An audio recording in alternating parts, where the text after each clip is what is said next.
பாஜக சார்பில் தமிழக தேர்தல் பொறுப்பாளரா அறிவிக்கப்பட்டிருக்கக்கூடிய மத்திய அமைச்சர் பியூஷ் கோயல் இன்று ஒருநாள் பயணமா சென்னை வராரு. இது பற்றிய கூடுதல் தகவல்களை நமது செய்தியாளர் தாமரைக்கனி வழங்கிட நாம் கேட்போம்.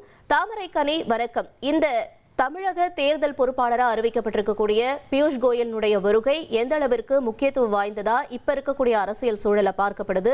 அவர் என்னென்ன யாரெல்லாம் சந்திக்க இருக்காரு, அடுத்து என்னென்ன நிகழ்வுகள்லாம் பங்கேற்க இருக்காரு, முதற்கட்டமான தகவல்கள் என்ன? தமிழ்நாடு பாஜகவின் தேர்தல் பொறுப்பாளராக அறிவிக்கப்பட்டிருக்கூடிய பியூஷ் கோயல் ஒருநாள் பயணமாக இன்று சென்னை வருகிறார். சென்னை விமான நிலையத்தில் இன்று பாஜகவின் மாநில தலைவர் நயினார் நாகேந்திரன், முன்னாள் மாநில தலைவர்கள் அண்ணாமலை, அதுபோல் மத்திய இணையமைச்சர் எல் முருகன் உள்ளிட்டோர் வரவேற்பு என்பது அளிக்கப்படுகிறார்கள். சென்னை விமான நிலையம் வரக்கூடிய அவர் நேரடியாக டி நகரில் இருக்கக்கூடிய பாஜகவின் தலைமை அலுவலகமான கமலாலயத்தில் நடைபெறக்கூடிய அந்த மையக்குழு கூட்டத்தில் கலந்துகிறார். மையக்குழு கூட்டத்தை பொறுத்த வரைக்கும் அண்ணாமலை, நயினார் நாகேந்திரன், எல் முருகன், தமிழிசை சவுந்தரராஜன் உள்ளிட்ட முக்கிய தலைவர்கள் இந்த மையக்குழு கூட்டத்தில் இடம்பெறுகிறார்கள். இந்த மையக்குழு கூட்டத்தை பொறுத்த வரைக்கும் பாஜக வரக்கூடிய தேர்தலில் எந்தெந்த தொகுதிகளை போட்டியிட வேண்டும், எந்தெந்த தொகுதிகளை போட்டியிட விரும்புகிறது, அது மட்டும் இல்லாமல் எந்தெந்த மூத்த தலைவர்கள் எந்தெந்த தொகுதியில் போட்டியிடுவதற்கான ஒரு முன் அறிவிப்பை வெளியிடுவார்கள் என்கின்ற உள்ளிட்ட தொடர்பாக இன்றைய தினம் ஆலோசனை என்பது மேற்கொள்ளப்படுகிறது. அது மட்டும் இல்லாமல் வரக்கூடிய 2026 தேர்தலில் எத்தனை தொகுதிகளை நாம் போட்டியிட வேண்டும் என்கின்ற ஒரு பட்டியலை இன்றைய தினம் பியூஷ் கோயலிடம் ஒப்படைக்க இருப்பதாக தகவல் வெளியாகி இருக்கிறது.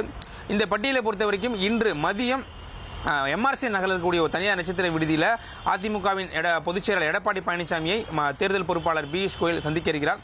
அந்த சந்திப்பை பொறுத்த வரைக்கும் பல்வேறு விஷயங்கள் விவாதிக்கப்பட இருக்கிறது. எந்தெந்த தொகுதியில் போட்டியிட வேண்டும், தன்னுடைய தொகுதி பங்கீடு தொடர்பான ஒரு முக்கிய ஆலோசனை என்பது இன்றைய தினம் நடைபெறும் என எதிர்பார்க்கப்படுகிறது.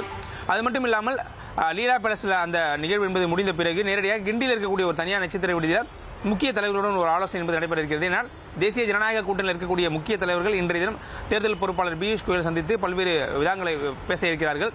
இந்த நிகழ்வுகள்லாம் முடிந்த பிறகு இன்று மாலை தமிழ்நாடு ஆளுநர் RN ரவியை கிண்டியில் இருக்கக்கூடிய மக்கள் பவனில் மத்திய அமைச்சர் பியூஷ் கோயல் சந்திக்க இருக்கிறார். இந்த சந்திப்பை பொறுத்த வரைக்கும் முக்கிய விஷயங்கள் என்பது ஆலோசனை செய்யப்பட இருக்கிறது. தமிழக அரசியல் களம், அது மட்டும் இல்லாமல் தமிழக தற்போது இருக்கக்கூடிய நிலை உள்ளிட்ட பல்வேறு தொடர்பான ஆலோசனை என்பது இன்றைய தினம் ஆளுநர் RN ரவியுடன் பியூஷ் கோயல் பேச இருக்கிறார். எனவே தேர்தல் நெருங்கக்கூடிய நேரங்களில் இது போன்ற சந்திப்பு என்பது நடைபெறுவது ஒரு முக்கியமான சந்திப்பாக பார்க்கப்படுகிறது. அது மட்டும் இல்லாமல் அந்த தொகுதி பங்கீடு இறுதி செய்த பிறகு பாஜகவின் அந்த விருப்ப மனு என்பது விரைவில் தொடங்கப்பட இருக்கிறது. எனவே தேர்தல் நெருங்கி வரக்கூடிய நேரங்களில் இதுபோல சந்திப்பு என்பது ஒரு முக்கியமான சந்திப்பாக பார்க்கப்படுகிறது. தகவல்களுக்கு நன்றி தாமரைக்கனி.